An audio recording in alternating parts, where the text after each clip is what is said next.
So for today's lecture आज का topic का नाम है vertical revenue statement. Okay, vertical revenue statement. तो अपने नोटबुक में टॉपिक का नाम लिख दो, vertical revenue statement. Now exam में वर्टिकल रेवेन्यू स्टेटमेंट के दो अलग अलग नाम से भी इसको पूछा जाता है। Okay, so the second name revenue statement को कहा जाता है income statement.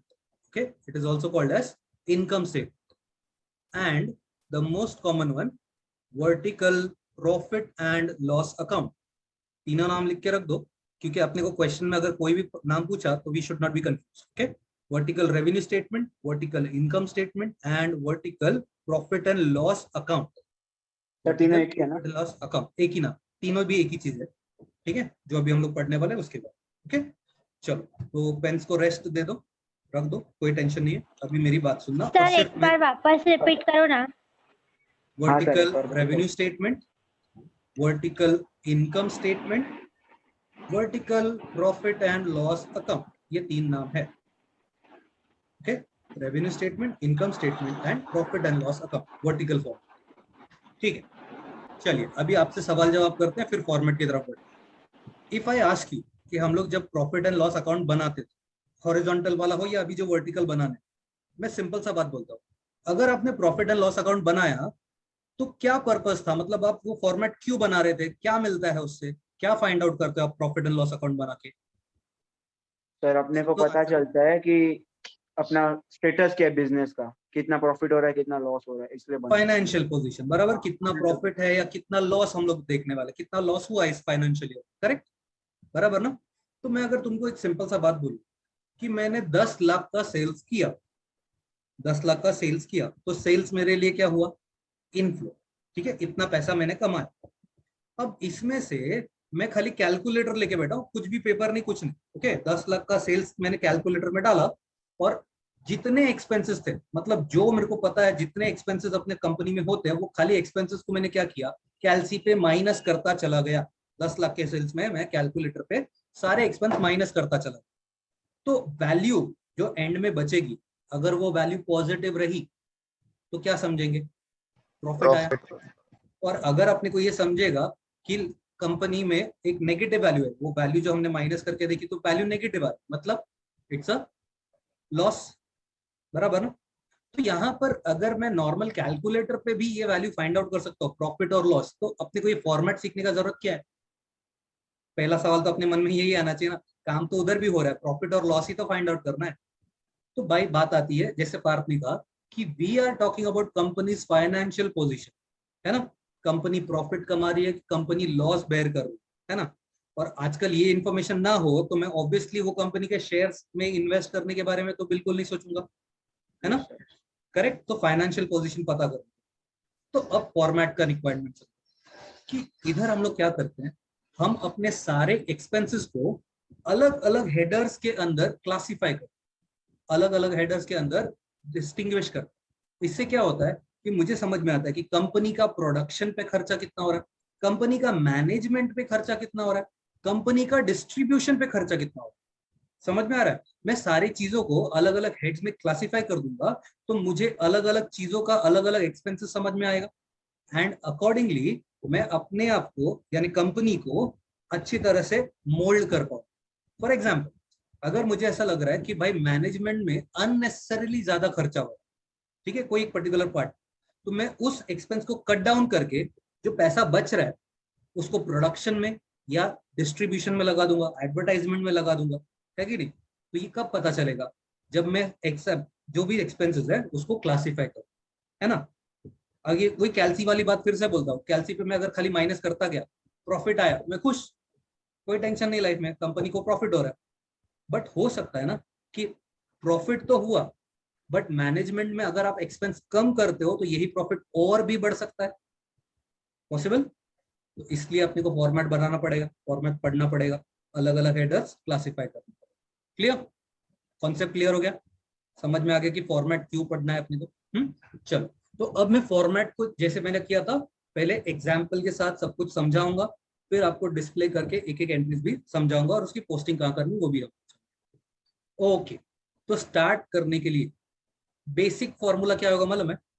Inflows minus outflows, मतलब इनकम में से एक्सपेंसेस को माइनस करोगे तो या तो प्रॉफिट आएगा या तो लॉस आएगा, ठीक है।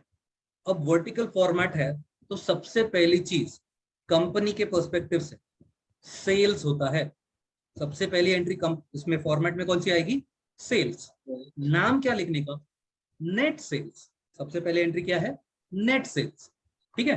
तो नेट सेल्स में मैं दो टाइप की एंट्रीज की बात करता हूँ, एक है कैश सेल्स, दूसरा है क्रेडिट सेल्स। कैश सेल्स मतलब क्या? जहां पर आपने गुड्स दिया और हाथों हाथ पैसा ले लिया, सामने वाले पे बिल्कुल भरोसा नहीं किया, सिंपल सा बात है ना, पैसा दिया और गुड्स ले लिया। अर्णव कुछ पूछना चाहते हो?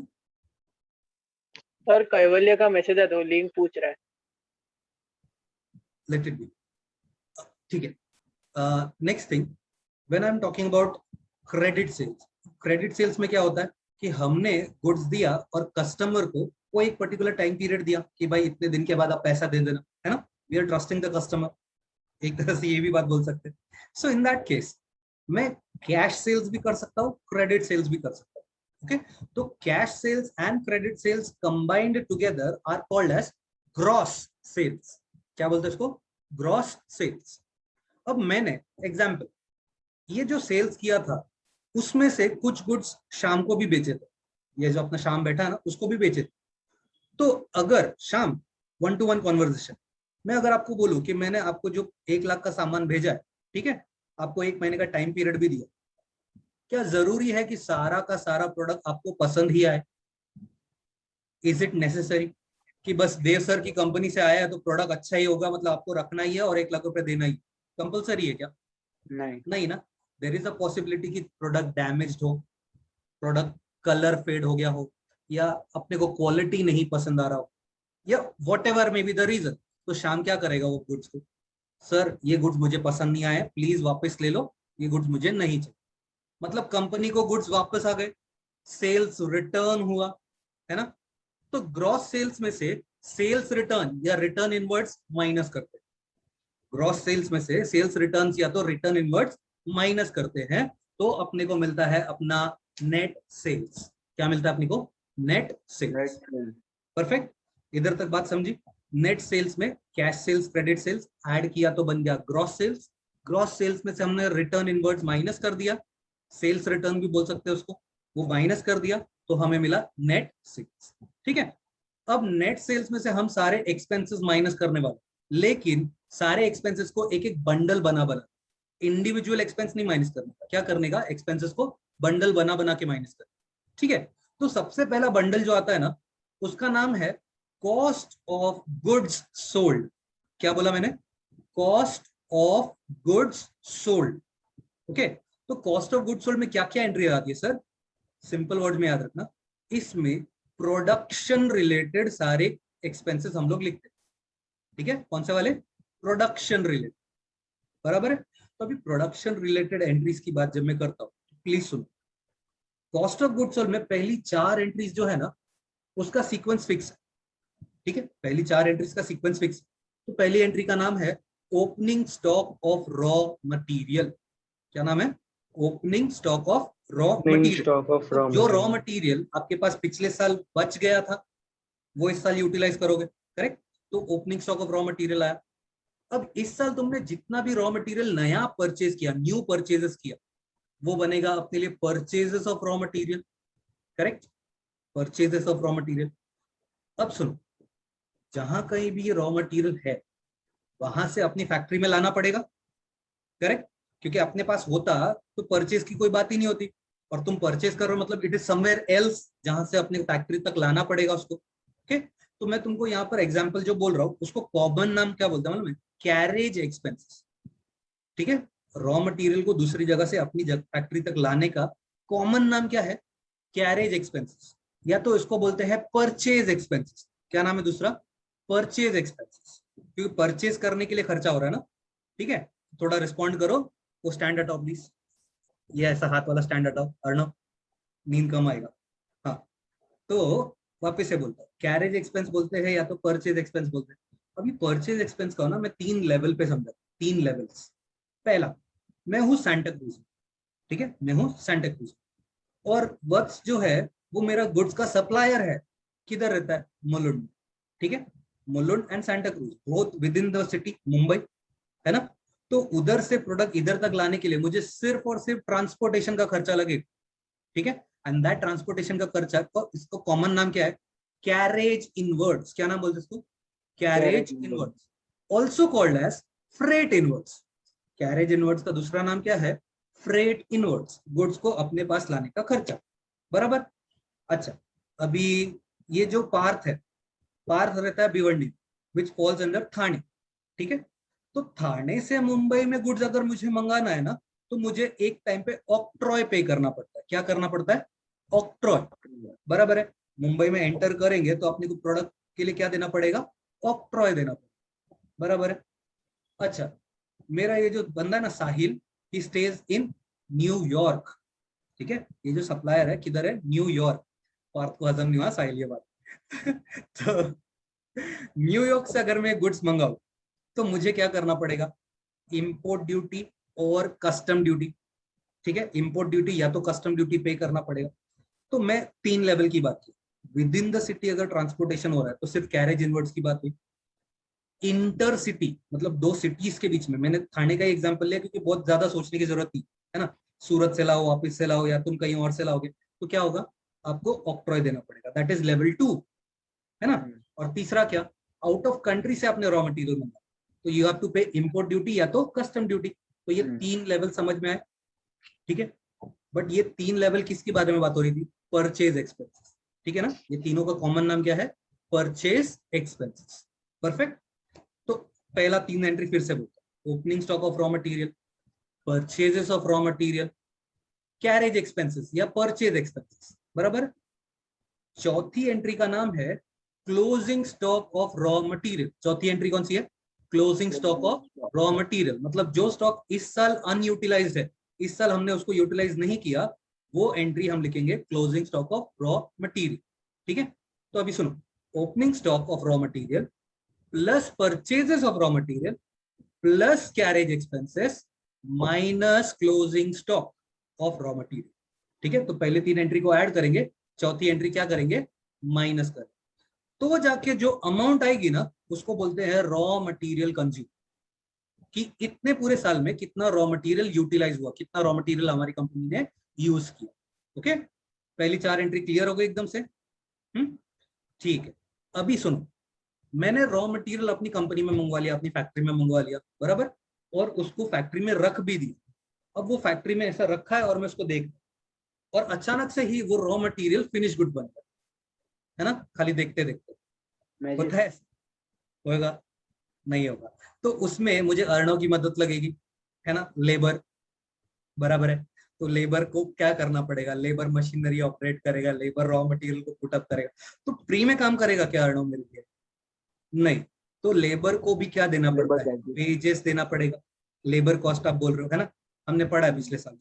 तो अभी यहाँ पर बात समझी कि वेजेस देना पड़ता है, कंपनी चलानी है तो डायरेक्ट एक्सपेंसेस भी लगेंगे, है ना।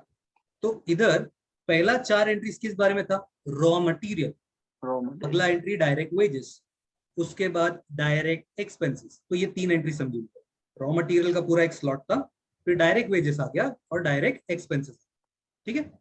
3 समझा, बोला हाँ सर। वेजेस सैलरी कितना आता है फिर, किसमें, सैलरी आएगा टाइम उसमें, ये अभी सोच रहा फ्यूचर का पगार कभी मिलेगी, हाँ होगा आएगा। So now next point is cost of goods sold का हेडर में मैंने क्या समझाया था आपको, कि यहाँ पर सब प्रोडक्शन रिलेटेड बात होनी है ना। तो मैंने रॉ मटेरियल का बात किया, जो प्रोडक्शन करेगा यानी लेबर की बात की, जहां पर प्रोडक्शन होने वाला है डायरेक्ट एक्सपेंसेस उधर लगेंगे। नाउ इनफैक्ट जैसे मैंने कहा, जहां पर प्रोडक्शन होने वाला है उस फैक्ट्री रिलेटेड सारा खर्चा भी किधर आना चाहिए, कॉस्ट ऑफ गुड्स सोल्ड, ठीक है। तो कॉस्ट ऑफ गुड्स सोल्ड में चौथी एंट्री, पहले तो रॉ मटेरियल का स्लॉट हो गया पूरा, फिर डायरेक्ट लेबर हो गया, डायरेक्ट एक्सपेंसेस हो गया, अभी क्या आ रहा है, फैक्ट्री एक्सपेंस। ओके, तो फैक्ट्री एक्सपेंस में क्या क्या आएगा सुनो, एक होता है टेक्निकल डायरेक्टर। टेक्निकल डायरेक्टर का काम क्या होता है, to supervise whether the machines are functioning properly और नॉट, है ना, कुछ गड़बड़ हुआ क्या जरा देखो। टेक्निकल सुपरवाइजर का काम क्या है, वही तो है। दूसरा होता है वर्क्स मैनेजर। वर्क्स मैनेजर का काम होता है to supervise the labours like Arnav, okay, कि वो बराबर काम कर पा रहे हैं क्या, कुछ टेक्निकल डिफिकल्टीज आ रही है क्या, या कुछ प्रॉब्लम है क्या। हाँ, तो ही becomes the actual what do you से मीडिएटर बोलो, जो वर्कर्स और मैनेजमेंट के बीच में काम करता है, ठीक है, तो वर्क्स मैनेजर हो गया। Then there is technical director. उसके अलावा इन सबको जो पगार जा रही है, मैंने जो अभी एग्जांपल दिया, इन सबको पगार जा रही है, ये सब लोग फैक्ट्री में काम करते हैं, इसके लिए इनकी salaries are coming under factory expenses, ठीक है। अच्छा, तुम्हारे पास मशीनरी है, इक्विपमेंट्स है, उसको यूज करोगे, डेप्रिसिएशन होगा, तो मशीनरी पे आने वाले डेप्रिसिएशन, रिपेयर्स, मेंटेनेंस चार्जेस, वो सारी चीजें किस में लिखने की, फैक्ट्री एक्सपेंसेस में। Depreciation on machinery, depreciation on building, depreciation on assets, ठीक है, फैक्ट्री रिलेटेड जो भी एसेट्स है उन सबका डेप्रिसिएशन किस में आएगा, फैक्ट्री एक्सपेंसेस में। तो ऐसे बहुत सारे एग्जांपल है जो फॉर्मेट में दिखेंगे। ये सारे एग्जांपल्स मतलब फैक्ट्री एक्सपेंस का भी एक स्लॉट बन गया पूरा, बराबर। तो मैं फिर से बोलता हूँ, कॉस्ट ऑफ गुड सोल्ड में पहले रॉ मटेरियल की 4 entries, direct labour, direct expense और फैक्ट्री एक्सपेंस का एक पूरा बंडल। ये चारों चीजों को जब आप ऐड करोगे तो आपको मिलेगा पहला bundle which is called as total cost of good sold. Header भी वही था, ये सब एंट्रीज को ऐड कर लिया तो क्या मिल गया, total cost of good sold, है ना। अब ये टोटल क्यों किया, ये सवाल मैं आपको सम्स के टाइम पूछूंगा, ये टोटल क्यों किया, तो इसका जवाब बहुत सिंपल है। ऊपर जो सेल्स था, सेल्स, वो सेल्स में से ये बंडल को क्या करना है, माइनस कर, है ना। कैलकुलेटर पे हम लोग एक एक करके करने वाले थे, सिंपल वाला जो एग्जांपल दिया था, यहाँ पर बंडल बना बना के कर रहे हैं। तो पहला बंडल कौन सा था, total cost of goods sold. तो नेट सेल्स के अमाउंट्स में से total cost of goods sold जब माइनस किया तो मेरे लाइफ का पहला प्रॉफिट मुझे मिला, which is called as gross profit. क्या नाम है उसका, ग्रॉस प्रॉफिट, ठीक है, ग्रॉस प्रॉफिट तक पहुंच, ठीक। अब पार्थ ने पूछा ना कि सर सैलरी किधर आएगी, वहां पर अभी हम लोग अच्छा, ठीक है। तो ग्रॉस प्रॉफिट के बाद दूसरा बंडल, पहला बंडल कौन सा था बोलो, अनम्यूट करो, आंसर दो, पहला बंडल का नाम क्या था, cost of good sold. Thank you so much, perfect, cost of goods sold. तो दूसरा बंडल का नाम है ऑपरेटिंग एक्सपेंसेस। क्या नाम है दूसरे बंडल का नाम, ऑपरेटिंग एक्सपेंसेस। यस। तो ऑपरेटिंग एक्सपेंस में ना 3 पार्ट्स होते हैं, ठीक है। ऑपरेटिंग एक्सपेंस के कितने हेडर्स है, 3 पार्ट्स। पहला ऑफिस एंड एडमिनिस्ट्रेटिव एक्सपेंसेस, ठीक है। ऑफिस एंड एडमिनिस्ट्रेटिव एक्सपेंसेस मतलब ऑफिस में मैनेजमेंट के लिए जो भी खर्चा हो रहा है सब कुछ यहाँ पर है। तो मैनेजर सैलरी, ठीक है, अपने जो एम्प्लॉइज है उनकी सैलरी, अपना favourite entry printing and stationery, ठीक है। मैं पूछता तो सबका ये जवाब तो देने ही वाला है ना, printing and stationery, postage and telegraph, telephone expenses, electricity charges, factory का रेंट, फैक्ट्री का रेंट फैक्ट्री वाले पार्ट में जाएगा, सॉरी। तो सैलरी, सारी एंट्रीज गड़बड़ हो गई। ऑफिस रेंट्स, ऑफिस के टैक्सेस है, तो ये सारी चीजें किधर डालते हैं हम लोग, अपने ऑफिस एंड एडमिनिस्ट्रेटिव एक्सपेंसेस, बराबर। तो ऑफिस एंड एडमिन के जो भी सारी एंट्रीज है वो पॉइंट नंबर ए बन गया, ठीक है। पॉइंट नंबर बी की बात करें, point number B is called as selling and distribution expenses. Simple words में बोलूं तो प्रोडक्ट को और कंपनी को प्रमोट करने के लिए आप जो कोई भी खर्चा उठाते हो वो सब क्या है, सेलिंग एंड डिस्ट्रीब्यूशन। जैसे कि distribution of free sample, advertisement बोलने वाले थे, distribution of free sample, advertising, फिर फीस टू ब्रांड एम्बेसडर। अरे महेंद्र सिंह धोनी आके बूस्ट बेचे तो महेंद्र सिंह धोनी को भी तो पैसा देना पड़ेगा ना यार, है ना, वो पीता नहीं होगा तो भी अपने को देना तो पड़ेगा, विराट कोहली कर रहा है बेचारा वही अभी, है ना।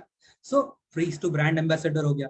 अच्छा, तुम्हारे पास जो डिलीवरी वैन्स है, डिलीवरी वैन्स को तुम यूटिलाइज करोगे तो उस पर भी वेयर एंड टेयर की वजह से डेप्रिसिएशन होगा, है ना।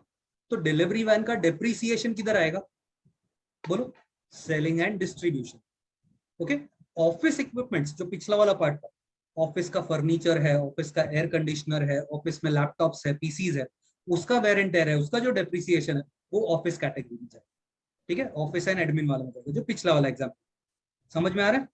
तो अभी मैंने वापस से बोला, पॉइंट नंबर बी में प्रोडक्ट को या कंपनी को प्रमोट करने के लिए जो कोई खर्चा करोगे वो सेलिंग एंड डिस्ट्रीब्यूशन वाला बंडल बन गया, ठीक है।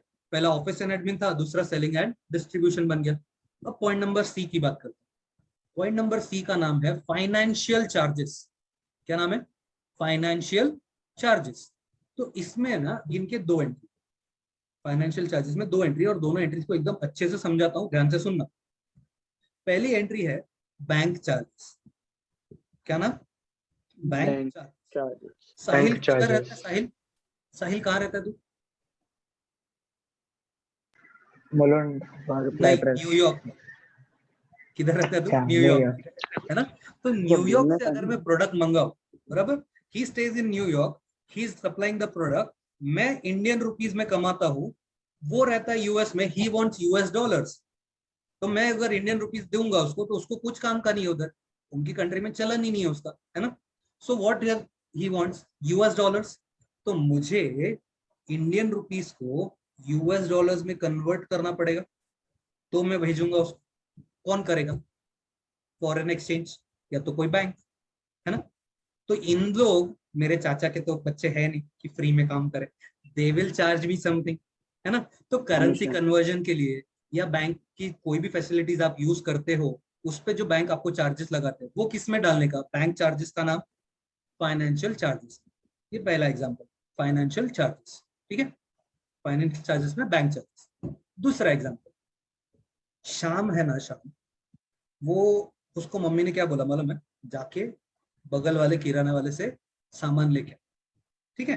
वो बोलता है, मम्मी ऑनलाइन का जमाना है, मैं घर बैठे आपको जो चाहिए वो मंगा के देता हूँ, ठीक है?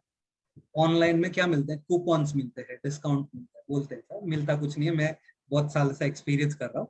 हाँ, तो मम्मी बोलती है जो मैंने बोला वो कर। वो जो भैया बैठा है ना वहां पर, वो अपने को डिस्काउंट तो देगा ही, साथ ही साथ क्या मिलता है? एक क्रेडिट पीरियड मिलता है, ठीक है? बाद में दिया तो भी चलता है, करेक्ट है ना? तो अभी सुनो, शाम गया उस दुकान में, शाम गया उस दुकान में, शाम ने बोला कि ये लिस्ट है, ये सामान मुझे दे दो, ओके? तो अभी लिस्ट बना, इतना बिल हुआ, तो अभी शाम ने क्या बोला मालूम है? क्या अंकल, हम तो प्रोडक्ट आपके इधर से ही लेके जाते हैं, कुछ तो कम करो, बराबर है, कुछ तो कम। क्या ये डायलॉग किसी ने नहीं इस्तेमाल किया क्या? ऐसा कोई है जिसने ये नहीं बोला होगा? हाँ, सो एवरीवन सेज। तो रोज सिंपल का सा है। बात, तो अंकल क्या कर लेते हैं? ठीक है, आप 10-20 रुपए, मतलब जो भी अमाउंट हुआ होगा accordingly will reduce the amount. अच्छा, मेरे को एक बोलो, उसने 10-20 रुपया कम किया तो उसको नुकसान हुआ कि नहीं हुआ? नहीं। हाँ, एक बंदा बोलता है नहीं, मैं भी बोलता हूँ नहीं। क्यों मालूम है? उसने अपने प्रॉफिट मार्जिन से कम किया, उसका प्रॉफिट कम हुआ, नुकसान नहीं हुआ। लेकिन एक बात क्या हुआ मालूम है? शाम को भी समझ में आया कि अगली बार ऑनलाइन से अच्छा इधर जाएगा तो ज्यादा अच्छा, है ना? फ्री में चॉकलेट भी मिल सकती है बाई चांस, यार ठीक है, लिख लो, आप अपने हिसाब में लिख लो, ये वाला लॉजिक होता है कि नहीं? So that is happening, that is the फंडा। वो कस्टमर को अपने पास लॉयल तरीके से यूज कर पा रहा है, कस्टमर उसको छोड़ के जाएगा नहीं, दुकानदार, है ना? और उसने डिस्काउंट दिया, कैश डिस्काउंट दिया कि भैया आप पैसा दे दो, मैं डिस्काउंट दे देता, बराबर है? तो कैश डिस्काउंट देने से एक लॉयल्टी बन गया उसके पास, राइट? तो कैश डिस्काउंट और फाइनेंस बैंक चार्ज, ये दो एंट्रीज है जो हम लोग किधर क्लासिफाई करते हैं? Financial charges. समझे आप लोग क्या बोला मैंने? बैंक चार्जेस का एक एग्जांपल समझाया, और दूसरा कैश डिस्काउंट, ठीक है? Cash discount, perfect. तो वापस से बोलते हैं, पहला था ऑफिस एंड एडमिन, ठीक है? दूसरा था सेलिंग एंड डिस्ट्रीब्यूशन, और तीसरा था फाइनेंशियल चार्जेस। ये तीनों एक्सपेंसेस को जब मैं ऐड करूंगा तो मुझे पता चलेगा टोटल ऑपरेटिंग एक्सपेंसेस। क्या पता चलेगा अपने को? Total operating expenses. अपना हेडर का बंडल का नाम यही था ना, ऑपरेटिंग एक्सपेंसेस। तो अभी सुनो, ये टोटल क्यों किया हमने? टोटल क्यों किया? ऊपर वाली वैल्यू से माइनस करने की, ठीक है? तो अपने पास ऊपर कौन सी वैल्यू है? Gross profit. याद करो, ग्रॉस प्रॉफिट था ना अपने पास, उसमें से मैं ऑपरेटिंग एक्सपेंस माइनस कर दिया, तो अब मेरे पास क्या बचा? ऑपरेटिंग प्रॉफिट, ठीक है? ऑपरेटिंग एक्सपेंस माइनस किया तो क्या बचा अपने पास? Operating profit. अब ध्यान से सुनो, ये जो बोल रहा हूं वो ध्यान से सुनो। जब मैं कंपनी की बात कर रहा हूं ना, तो सेल्स से स्टार्ट करके ऑपरेटिंग प्रॉफिट तक, ठीक है? सेल्स से स्टार्ट करके ऑपरेटिंग प्रॉफिट तक जो भी एंट्रीज दिख रही है वो विद इन द ऑर्गेनाइजेशन, ठीक है? ये सारी एंट्रीज किधर थी? कंपनी के अंदर का एंट्रीज। इनकम भी कंपनी के अंदर का था, एक्सपेंस भी कंपनी के अंदर, ठीक है? तो ये आप ऑब्जेक्टिव के एंगल से बात कर रहा हूँ उसकी, सेल्स से लेके ऑपरेटिंग एक्सपेंस तक सारी चीजें किधर की है, विद इन द ऑर्गेनाइजेशन। ठीक है, अब आगे बढ़ो। मेरे पास जो कंपनी में पैसा होता है वो कंपनी में 100% तो यूटिलाइज कोई नहीं करता है ना। हमने जब बैलेंस शीट पढ़ी थी तो तुमने वो लॉन्ग टर्म इन्वेस्टमेंट सुना था कि नहीं।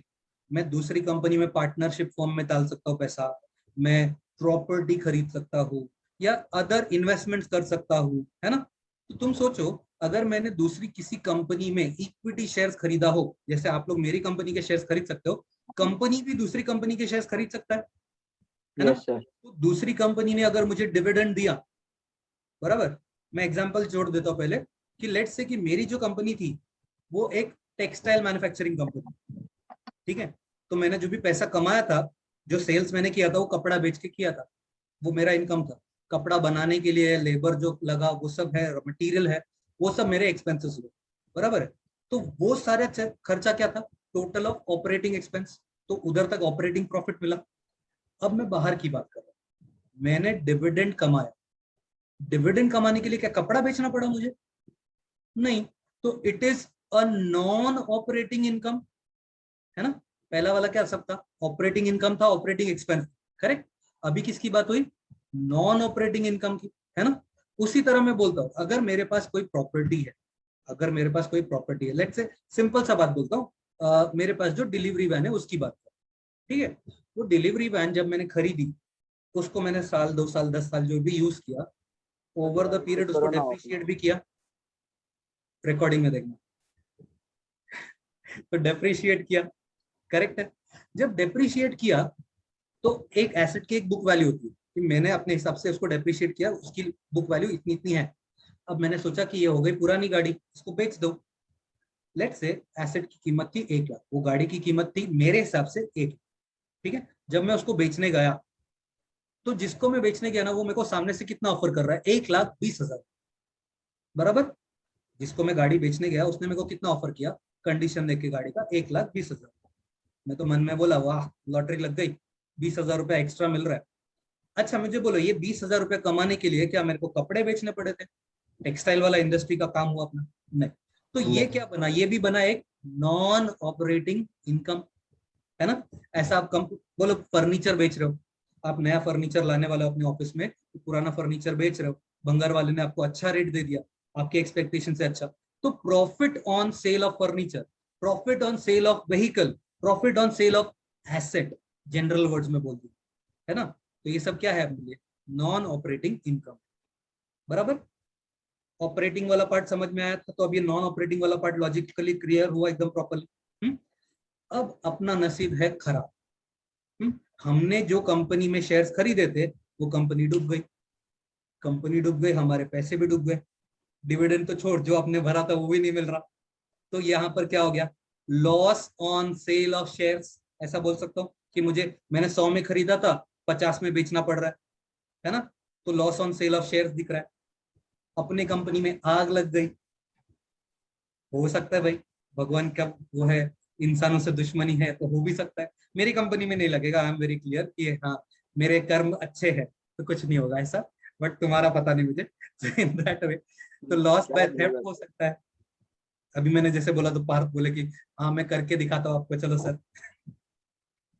है ना। तो मैंने 3 एग्जांपल दी, क्या बोला, loss on sale of shares, या अभी जैसे व्हीकल की बात हो रही थी कि मैंने 1 लाख सोचा था उसका बुक वैल्यू, लेकिन सामने वाला बोल रहा है sir I can offer you only 70,000 rupees.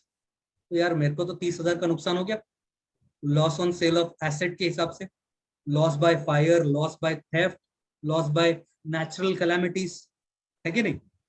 ये सब चीजें, ये सब क्या है, ये सब खर्च, इसमें जो भी नुकसान हो रहा है क्या कपड़ा खरीदने बेचने से हो रहा है मेरा? नहीं, ये सब क्या है, नॉन ऑपरेटिंग एक्सपेंसेस है। पहले पार्ट में मैंने तुमको नॉन ऑपरेटिंग इनकम समझाया, अब मैं तुमको नॉन ऑपरेटिंग एक्सपेंस समझा रहा हूं, करेक्ट, समझा। तो नॉन ऑपरेटिंग एक्सपेंस के मैं 4 एग्जांपल फिर से बोलता हूँ। पहला क्या बोला, loss on sale of shares, ठीक है। मैं loss on sale of asset बोल देता हूँ, जनरल हो जाएगा, क्योंकि शेयर्स भी अपने लिए एक तरह का एसेट ही है ना। हाँ सर। दूसरा loss by fire, loss by theft, loss by natural calamities, ये सारे एग्जांपल्स हम लोग नॉन ऑपरेटिंग एक्सपेंसेस में देख सकते हैं, ठीक है। और कुछ सम्स में आएगा तो ऑब्वियसली एक्सप्लेन तो होने ही वाला, ओके। सो अभी तीन चीजों को एक साथ में ट्रीट करने वाला हूं। पहला था ऑपरेटिंग प्रॉफिट, जो ऑपरेटिंग एक्सपेंस माइनस किया था ग्रॉस प्रॉफिट में से तो ऑपरेटिंग प्रॉफिट मिला था, ठीक है। उसमें नॉन ऑपरेटिंग इनकम को ऐड करें, नॉन ऑपरेटिंग इनकम का जो भी वैल्यूज था इनका टोटल को ऐड करेंगे और उसी टोटल में से नॉन ऑपरेटिंग एक्सपेंसेस का टोटल क्या कर देंगे, माइनस, ठीक है।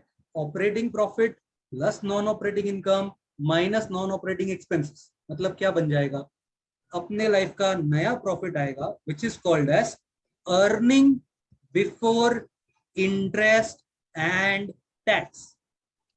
रिपीट करो, earning before interest and tax. Short form में EBIT। क्या नाम है, EBIT, EBIT। ठीक है। अब किसी के कॉलेज में अर्निंग्स को they use the word net profit, तो ये EBIT को क्या बोलेंगे, NPBIT, net profit before interest and tax, ठीक है। कॉलेज में वर्ड्स अलग हो सकते हैं, मीनिंग अलग नहीं, ओके। तो क्या मिल गया अपने को, earning before interest and tax. नाम से ही समझ में आ रहा है कि सर एक्सपेंसेस जो सब करने थे कर दिए, लेकिन दो एक्सपेंसेस अभी भी करने बाकी, इंटरेस्ट एंड टैक्स, है ना। जो भी तुमने बोरोड फंड लिया होगा, याद करो हमारे बैलेंस शीट के एग्जांपल्स, जहां पर मैं पब्लिक डिपॉजिट से, डिबेंचर से, बैंक लोन से, डायरेक्टर से लोन ले रहा हूं, उस पर इंटरेस्ट पे करना पड़ेगा कि नहीं, है ना। तो ये सारे इंटरेस्ट पेएबल है। गवर्नमेंट जहां पर मैं चल रहा हूं, मतलब इंडिया में अगर मैं ऑपरेट कर रहा हूं तो इंडियन गवर्नमेंट को टैक्स देना पड़ेगा, है ना। तो EBIT में से इंटरेस्ट और टैक्स दोनों पे करना पड़ेगा। तो विच वन टू पे फर्स्ट, क्या बोलते हो आप लोग, इंटरेस्ट पहले पे करना चाहिए कि टैक्स? टैक्स। शायद इंटरेस्ट। टैक्स बोल रही है, अर्णव टैक्स बोल रहा है, पार्थ भी शायद टैक्स टैक्स। बोला, शायद टैक्स, आदित्य भी बोल रहा है टैक्स। टैक्स। सर मैं इंटरेस्ट बोल, पलटी मारा इसने, नहीं सर मैं इंटरेस्ट बोला, इंटरेस्ट इंटरेस्ट बोला क्या, अच्छा ठीक है, ओके। तो आंसर इज इंटरेस्ट। अब इसका मैं तुमको एग्जाम्पल के साथ समझाता हूं, तो क्या होगा मालूम, यू विल अंडरस्टैंड कि what is the actual fact. Let's say कि अपनी कंपनी का प्रॉफिट है 100 रुपए, एकदम सिंपल सा पॉइंट जो अपने दिमाग में फिट हो, ठीक है। गवर्नमेंट ऑफ इंडिया बोलती है कि आप प्रॉफिट कमाते हो, एग्जाम्पल बोल रहा हूँ, टैक्स लॉट्स अपने लिए अलग अलग है सबके लिए, है ना। कॉर्पोरेट टैक्स अलग होता है, इनकम टैक्स अलग। तो मैं एग्जाम्पल बोल रहा हूँ कि अपने को टैक्स भरने बोला है 30%, ओके। तो 100 का 30% मतलब 30 रुपीज, करेक्ट। तो समझो, चलो मेरा प्रॉफिट है 100, टैक्स अगर मैंने पहले भरा तो 100 पे 30% यानी 30 रुपए का टैक्स, और मेरे पास जो वैल्यू बचेगी वो कितनी बचेगी, 70 रुपीज। परफेक्ट, इमेजिन कर पा रहे हो।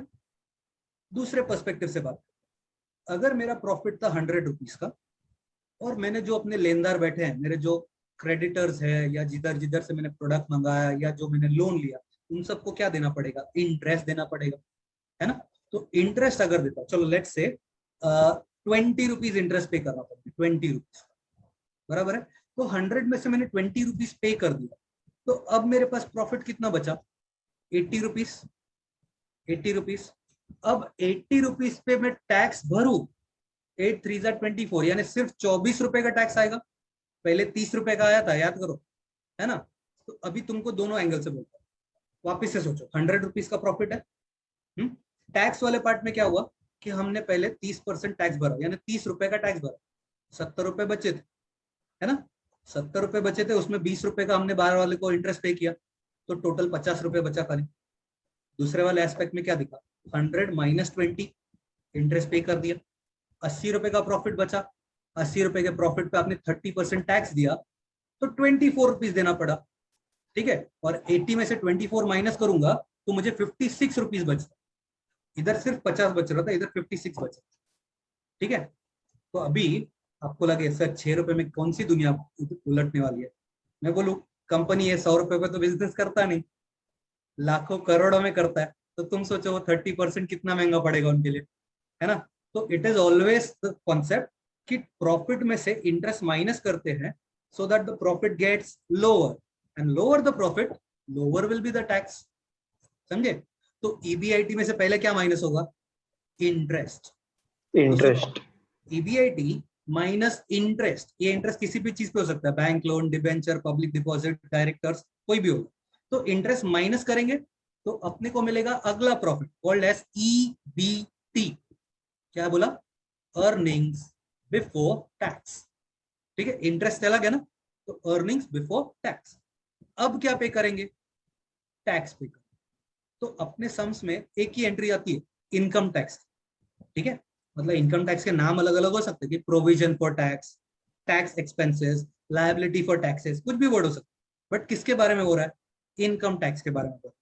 सर्विस टैक्स नहीं, वैट नहीं, जीएसटी नहीं, ठीक है, ये सब अपने इसमें इंक्लूडेड नहीं है। हम किसकी बात कर रहे हैं? इनकम टैक्स की बात। ओके, तो ईबीटी अर्निंग बिफोर टैक्स में से इनकम टैक्स माइनस कर दो, तो जो आंसर मिलेगा उसको बोलते हैं EAT, earnings after tax.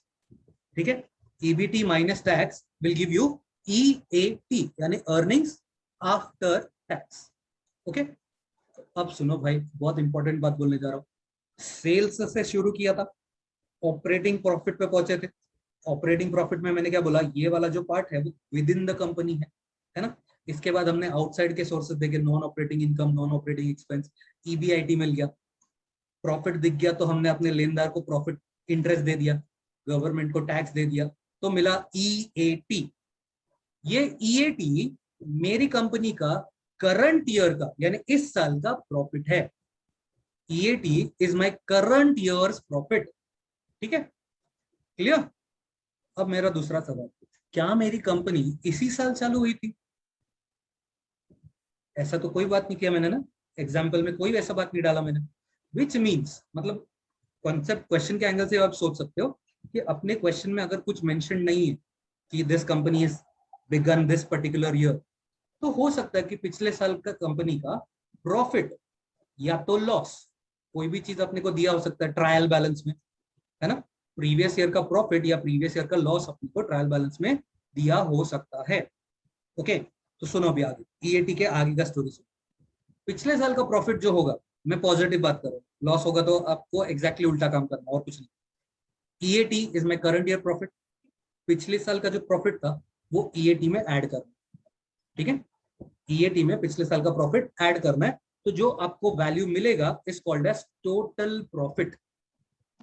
EAT plus previous year का profit added together is called as total profit. Perfect, एकदम। आगे की बात, बैलेंस शीट में मैंने दो एग्जांपल लिए थे, दो हीरो के।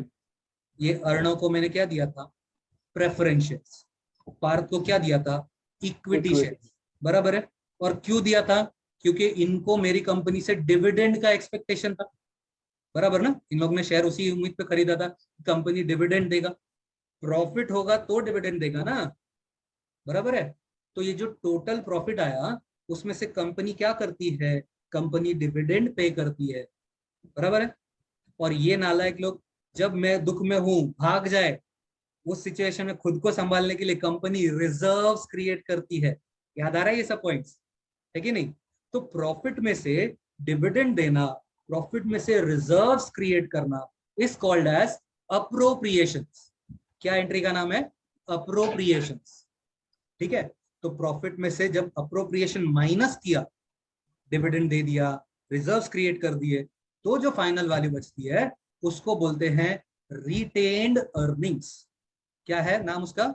रिटेन्ड अर्निंग्स, बराबर। तो अपना फॉर्मेट इधर जाके खत्म, समझे? अब मैं जो बोल रहा हूं और ध्यान से सुनो। हमारे पास जो सम्स आते हैं ना, वो सम्स दो टाइप के होते हैं, जैसे हमने बैलेंस शीट में देखा।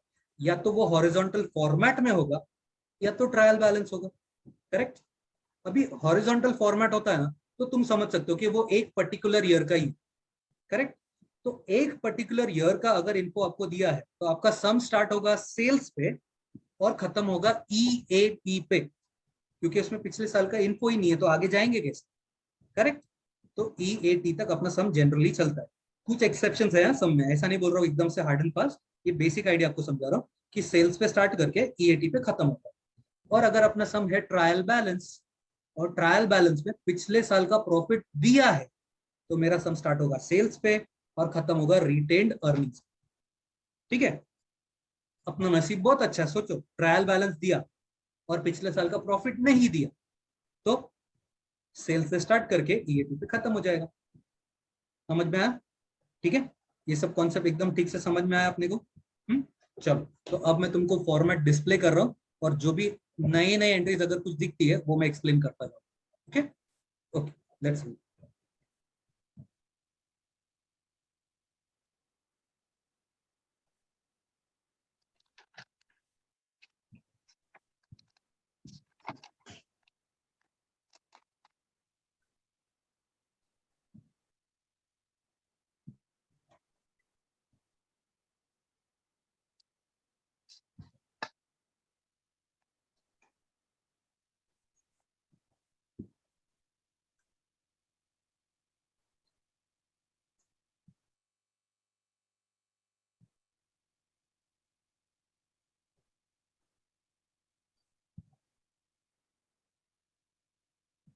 चलो, क्लियरली विजिबल है ना? अब इसका अगर कॉलम वाइज बात करूं तो इसका कॉलम्स एग्जैक्टली अपनी बैलेंस शीट की तरह है, एक पर्टिकुलर का कॉलम है और 3 अमाउंट के कॉलम्स। ओके, सो उसमें अपने को फॉर्मेट वाइज कुछ नया नहीं दिखेगा, कॉलम वाइज कुछ टेंशन नहीं लेना है मुझे, बट कौन सी एंट्री कहाँ पोस्ट करनी है वो अपने को सीखना है। फाइन, चलो, सबसे पहली चीज जैसे हमने देखा था, सबसे पहला हेडर जिसको मैंने डबल अंडरलाइन किया, एक तरह से बोल्ड में भी लिखा है और अंडरलाइन किया। आप जब भी लिखोगे तो क्या करोगे, डबल अंडरलाइन करो। नेट सेल्स आया, cash sales plus credit sales added together, उसको हमने क्या नाम दिया, उसको हमने नाम दिया ग्रॉस सेल्स, बराबर है? Gross sales. देख सके ना? चलो, so now you can see cash sales का एंट्री फर्स्ट कॉलम में है, क्रेडिट सेल्स का एंट्री फर्स्ट कॉलम में, टोटल ग्रॉस सेल्स को हमने सेकंड कॉलम में। ओके, इंपॉर्टेंट बात सुनो, तुम क्वेश्चन के पर्सपेक्टिव से बात कर रहा हूं। तुम्हारे सम में जब भी एंट्रीज आएगी, ठीक है, तो आपको 2 सवाल पूछने चाहिए, तो 2 सवाल, क्या अमाउंट को कैश और क्रेडिट में ऐसा सेपरेट किया है क्या सेल्स के अमाउंट को? ये एक पहला सवाल है। दूसरा सवाल है, क्या अपने को रिटर्न इनवर्ड्स या सेल्स रिटर्न्स दिया है क्या? ऐसा बात कर, क्या सवाल पूछा खुद को आपने? 2 सवाल पूछने को। पहला सवाल, कैश और क्रेडिट को ऐसा मतलब डिवाइड करके दिया है क्या? और दूसरा, रिटर्न इनवर्ड्स या सेल्स रिटर्न्स दिया है क्या? अगर दोनों का आंसर यस है, मतलब डिवाइड भी किया है और सेल्स रिटर्न्स भी दिया है, तो आपको पोस्टिंग इस पर्टिकुलर फर्स्ट कॉलम से शुरू करो, पोस्टिंग फर्स्ट कॉलम से शुरू करो, ठीक है? और अगर किसी भी 2 सेंटेंस में से, दोनों क्वेश्चन में से किसी भी एक का आंसर यस है और एक का आंसर नो है, तो आप पोस्टिंग शुरू करोगे सेकेंड कॉलम से, ठीक है? ये सम्स के टाइम पे और अच्छे से समझेगा। अगर आपने 2 सवाल पूछे और दोनों का आंसर क्या आया, नो, मतलब डिवाइड भी नहीं किया अमाउंट को, रिटर्न्स भी नहीं दिया, तो जो कोई अमाउंट है आपकी वो स्ट्रेट अवे किधर आ जाएगी, थर्ड कॉलम, ठीक है? सवाल याद रखना, कैश और क्रेडिट में डिवाइड किया है क्या, सेल्स रिटर्न्स दिया है क्या, दोनों आंसर यस तो फर्स्ट कॉलम, कोई भी सेंटेंस का आंसर नो तो सेकंड कॉलम, दोनों का आंसर नो तो सीधा थर्ड, बराबर ना? ठीक, तो अभी आप फॉर्मेट अगर देख रहे हो तो you can see this, sales returns का एंट्री इधर है, तो इधर ग्रॉस सेल्स में से मैंने सेल्स रिटर्न्स का एंट्री माइनस किया, तो फाइनल आंसर जो मुझे दिख रहा है वो इधर मैंने थर्ड कॉलम में लिखा, नेट सेल्स, ठीक है? जैसे मैंने बोला था ये मेरी कंपनी का ऑपरेटिंग इनकम है, नेट सेल्स मेरे कंपनी का ऑपरेटिंग इनकम, करेक्ट? ओके, ठीक है। अब ये देखो, पहला बंडल क्या नाम लिखा है इधर, कॉस्ट ऑफ गुड्स सोल्ड, पहला बंडल का नाम कॉस्ट ऑफ गुड्स सोल्ड। सब लोग स्क्रीन पे देखो प्लीज, ठीक से लिखने को टाइम मिलेगा बेटा, मैं तुमको ये शीट भेजने वाला हूँ, डोंट वेस्ट टाइम हियर। हाँ, पहले ध्यान से पढ़ लो अच्छे से। तो पहला point, opening stock of raw material first column, purchase of raw material first column. अब यहाँ पर मैंने 3 चीजों को, मैंने तो बोला था ना 4 एंट्रीज होती खाली, बट मैंने वो 3 एग्जाम्पल को इधर इंक्लूड किया, carriage inwards, octroi, import duty, जो 3 लेवल्स थे वो तीनों लेवल इधर लिखवा दिए सामने से, ठीक है? तो opening stock of raw material plus purchases plus carriage inwards, ठीक है, ऑक्ट्रॉय, इंपोर्ट ड्यूटी, ये सब लिखने के बाद उन सबको मैंने फर्स्ट कॉलम में पोस्ट किया और उसका टोटल किधर लेके गए हम लोग, सेकेंड कॉलम में, ठीक है? और closing stock of raw material का वैल्यू उस टोटल में से माइनस किया, तो अपने को मिला रॉ मटेरियल कंज्यूम्ड का वैल्यू, पूरे साल में कितना रॉ मटेरियल यूज हुआ वो पता चल, करेक्ट? आगे बढ़ता हूं।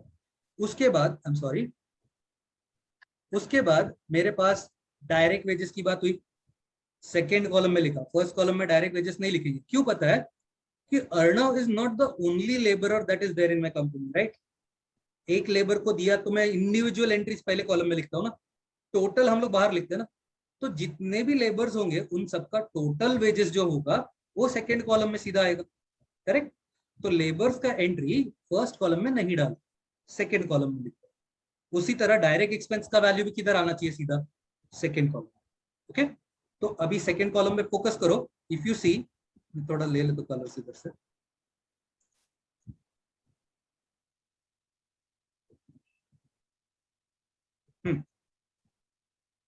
सो इफ यू कैन सी, एक रॉ मटेरियल का एंट्री है, एक डायरेक्ट वेजेस का एंट्री है और एक डायरेक्ट एक्सपेंस। ये तीनों एंट्रीज को जब मैं ऐड करता हूँ, ठीक है, वेट एक बात रह गई ना अपनी, ये फैक्ट्री एक्सपेंस।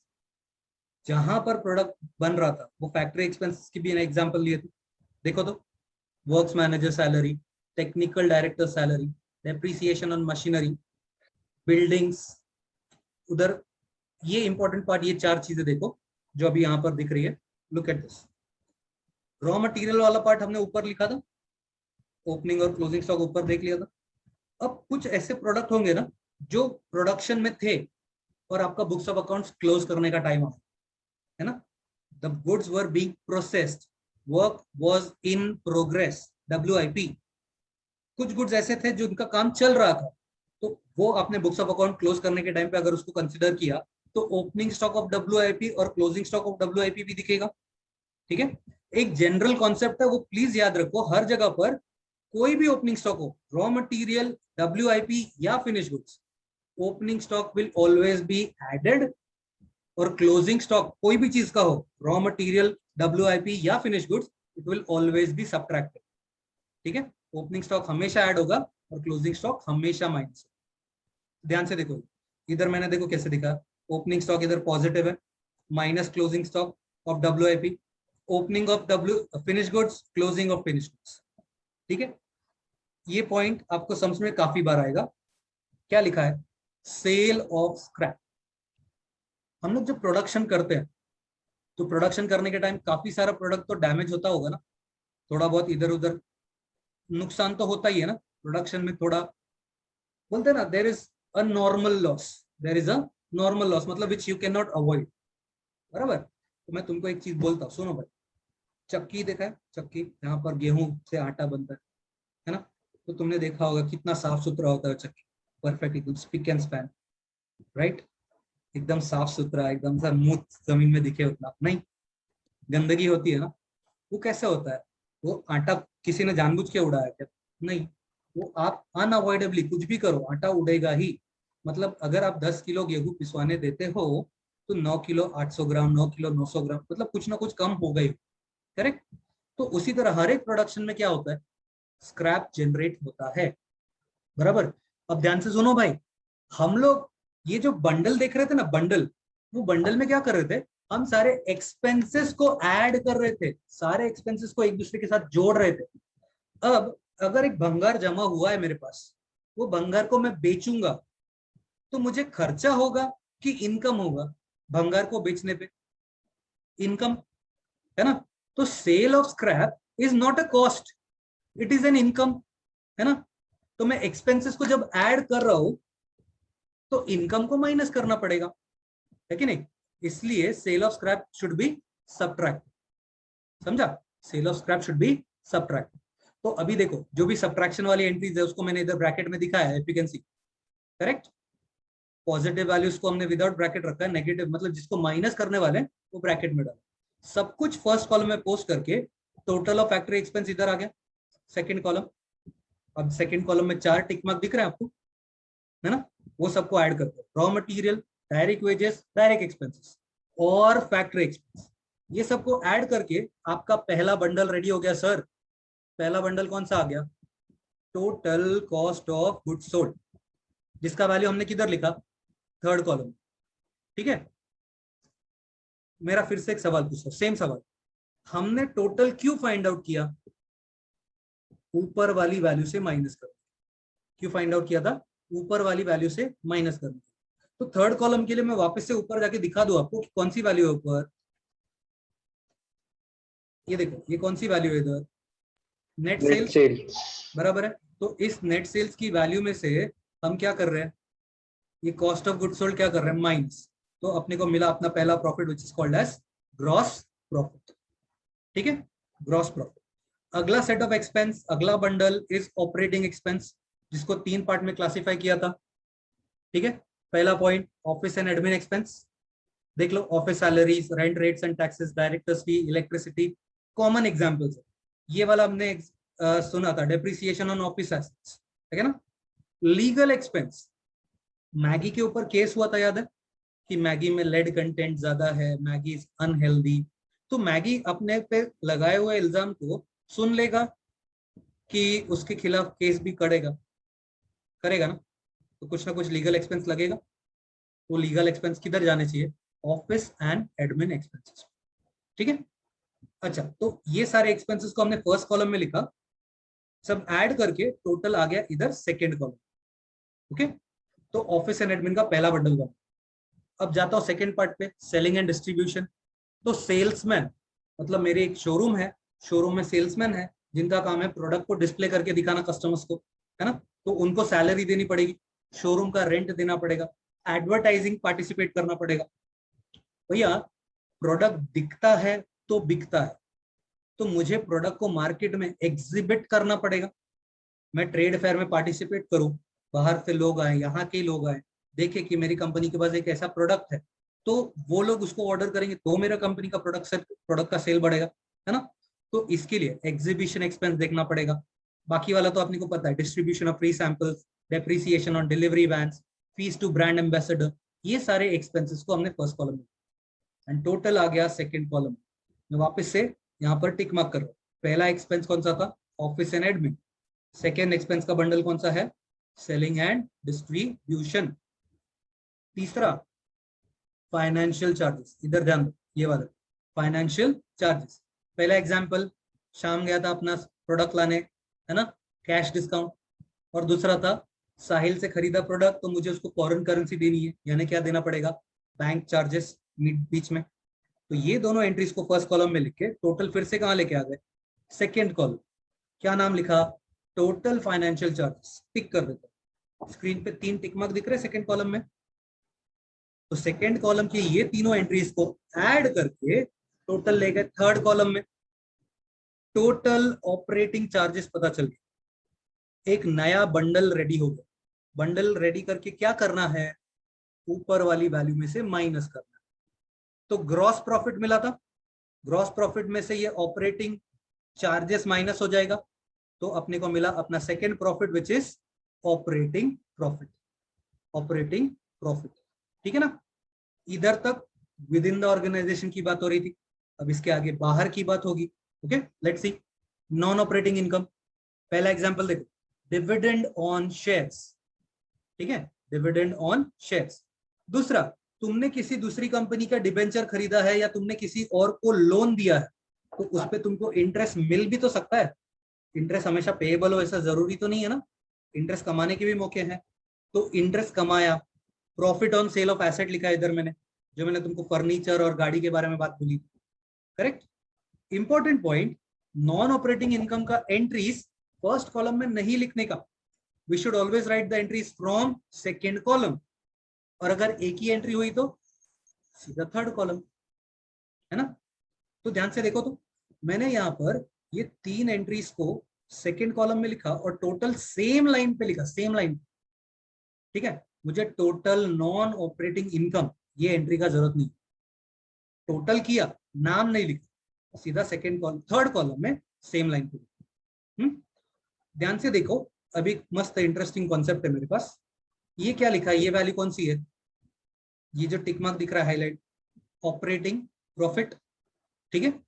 ऑपरेटिंग प्रॉफिट में नॉन ऑपरेटिंग इनकम हम ऐड करते हैं, बोला था ना, नॉन ऑपरेटिंग इनकम हम ऐड करते हैं।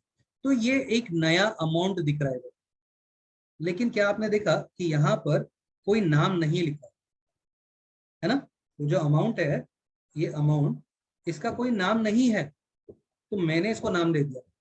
इसको मैं कहता हूं अनामिका, इसका कोई नाम नहीं है, तो इसको क्या बोला मैंने, अनामिका। सिर्फ क्या पर्पस है आपका, ये जोक का पर्पस क्या है? पर्पस बहुत क्लियर है। मैं तेरे को ऐसा पूछूं कि operating profit plus non operating income को जब ऐड करते हैं तो कौन सी वैल्यू आती है? क्या नाम बोलोगे? सर वो वाली। अरे वो का कुछ तो नाम होना चाहिए ना। अब फॉर्मेट में नाम नहीं है, बट फॉर अंडरस्टैंडिंग पर्पस क्या नाम बोला? अनामिका। अपने को याद है, operating profit plus non operating income is Anamika, बराबर। और अब अनामिका में से नॉन ऑपरेटिंग एक्सपेंस को क्या करे? माइनस। तो loss on sale of assets लिखा है, loss by fire, loss by theft, correct. तो ये सब का टोटल देखो, ये तीनों चीज का टोटल भी मैंने सेम लाइन पे लिख दिया, लेकिन इस बार ब्रैकेट में लिखा क्योंकि वो एक्सपेंस था, माइनस करने वाली बात है ना। तो ये अनामिका में से टोटल माइनस किया तो मिल गया अपना पहला profit EBIT, earnings before interest and tax, minus interest. Again saying the same thing, interest can be on bank loan, it can be on debenture, it can be on public deposit, it can be on loan from directors, it can be any type of interest, वो interest इधर minus होना चाहिए। तो EBIT minus interest किया तो ये क्या दिख रहा है अभी? EBT, earnings before tax. Specifically बोला था सिर्फ और सिर्फ इनकम टैक्स माइनस करने का बात आएगा अपने को। इनकम टैक्स के नाम अलग अलग दे सकते हो लोग। इनकम टैक्स जब माइनस करोगे तो अपने को मिलेगा EAT, earnings after tax, correct, earnings after tax. And as I said, EAT मतलब अपना करंट ईयर का प्रॉफिट, EAT मतलब अपना करंट ईयर का प्रॉफिट, करेक्ट ना। उसमें प्रीवियस ईयर का प्रॉफिट आपको अगर देखना है तो इधर मैंने क्या लिखा है entry, profit brought down from previous year plus profit brought down from previous year. तो इधर ये करंट ईयर का प्रॉफिट है, मैं इधर लिख देता हूँ CY, आपको थोड़ा समझेगा अभी के लिए। Current year profit, previous year profit, दोनों को ऐड किया तो अपने को क्या मिला? Total profit. क्या मिला? टोटल प्रॉफिट, है ना।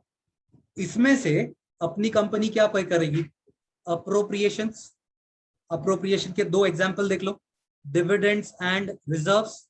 डिविडेंड कोई भी हो सकता है, इक्विटी प्रेफरेंस। रिजर्व्स भी 1000 तरीके के हो सकते हैं, हमने नाम देखा था, general reserve, capital reserve, revenue redemption reserve, है ना। एक रेवेन्यू रिजर्व एंड सरप्लस आ गया था अपने होमवर्क वाले सम में, है कि नहीं। तो एनीथिंग किट भी दे। तो ये सारे अप्रोप्रिएशन का भी एंट्री देखो भैया, मैंने फर्स्ट कॉलम में नहीं लिखा है। अप्रोप्रिएशंस का एंट्री भी किधर आया? Second column, and total goes to the third column, ठीक है। So total profit minus any kind of appropriation will give you your final value, that is retained earnings. Final value is retained earnings. Got it? समझ में आया format अच्छे से? Okay, तो इधर simple logic में फिर से बोलता हूँ, नेट इनकम में से नेट एक्सपेंसेस माइनस करोगे तो भी प्रॉफिट या तो लॉस पता चल जाएगा, but for the purpose of analysis हम उसको अलग अलग हेडर में क्लासिफाई करते हैं। अब थोड़ा एनालाइज करता हूँ, फिर से बोलूँ। चलो, मैंने ये सब फैंसी बना लिया, सब कुछ समझ में आया। ऑफिस एंड एडमिन का खर्चा लगभग लग रहा है मुझे 10 lakh rupees. Selling and distribution का खर्चा मुझे समझ में आया था, it is somewhere around 8 lakh rupees. 18 lakh का खर्चा हो रहा है। अब मुझे एक बात समझ में आई कि यहाँ पर ये डिस्ट्रीब्यूशन ऑफ फ्री सैंपल्स जो मैं कर रहा हूँ, बोलने वाली बात है, एग्जाम्पल समझा रहा हूँ, इससे मुझे कोई बेनिफिट नहीं मिल रहा। मतलब जहां पर मैं डिस्ट्रीब्यूट कर रहा हूँ फ्री सैंपल्स, वहां से मुझे कोई पॉजिटिव रिस्पॉन्स नहीं मिल रहा, तो मैंने सोचा ये खर्चा कम कर देना चाहिए, ठीक है। अवॉइड करो ना, कुछ फायदा तो हो रहा नहीं, तो लेट्स अवॉइड दैट। तो अगर ये 8 लाख के बदले 1 लाख मेरा बच गया, 7 लाख में ही काम हो गया, तो वो 1 लाख रुपया मैं कहीं चाहिए तो ऑफिस में काम में यूज कर सकता हूँ, ऊपर वाले पार्ट में, या मैं ऊपर प्रोडक्शन में यूज कर सकता हूँ, है कि नहीं, या मैं कहीं आउटसाइड नॉन ऑपरेटिंग इनकम के लिए शेयर्स वेयर्स खरीद सकता हूँ। कहीं ना कहीं तो बेनिफिट मिलेगा ना। तो ये कभी समझ में आएगा when you distribute the expenses according to the different heads. Clear? ठीक है, बराबर से समझ गया आगे अपनी कुछ ना। तो अब हमारा 2 फॉर्मेट पूरा हो चुका है। पहला फॉर्मेट था वर्टिकल बैलेंस शीट, दूसरा फॉर्मेट है वर्टिकल रेवेन्यू स्टेटमेंट। तो ये दोनों फॉर्मेट आप अच्छे से रिवाइज करो, अच्छे से पढ़ो। थोड़ी देर में ही मैं ये इसका PDF आपको ग्रुप में भेजने वाला हूँ, तो इसको आप अपने नोटबुक पे अच्छे से उतारो, ठीक है। डे आफ्टर टुमारो यानी वेडनेसडे को फिर से 4 बजे लेक्चर होगा, और 4 बजे हम इसके फॉर्मेट पे बेस 2 सम्स करेंगे, एक सम होमवर्क में होगा, ठीक है? Fine with this? कोई सवाल है क्वेश्चन रिलेटेड, मतलब ये फॉर्मेट रिलेटेड कुछ डाउट? परफेक्टली समझ में आया अच्छे से? कोई हाँ एंट्रीज सर। के ऐसा क्यों होता है वैसा कुछ, कोई एंट्री? मैं तुमको 1-2 एंट्री सम के टाइम पे समझाऊंगा, specifically related to bad debts, ठीक है? बैड डेट्स अपने को एग्जाम में कंफ्यूज करता है, ठीक है? वो समझाऊंगा लॉजिक का क्या होगा और कहां पर उसको यूज करना चाहिए, ओके? चलिए, और कोई अगर आपको क्वेरी हो, डाउट हो, कॉलेज भी कुछ अलग सिखा रहे तो फील फ्री टू कॉल बिंदास कि सर मेरे को ये दिखाया गया, ये हमको समझाया, प्लीज मेरे को बोलो ये कैसे है, ठीक है? चलो, तो आज का लेक्चर इधर वाइड अप करता हूँ, थोड़ी देर में तुमको पीडीएफ भेजता हूँ, कंप्लीट कर लो उसको, एंड परसों के लिए रिवाइज करके आना, ओके? पक्का पक्का इसको रिवाइज करके, ठीक? चलो, सद्गुरुदेव की जय, bye, have a nice time.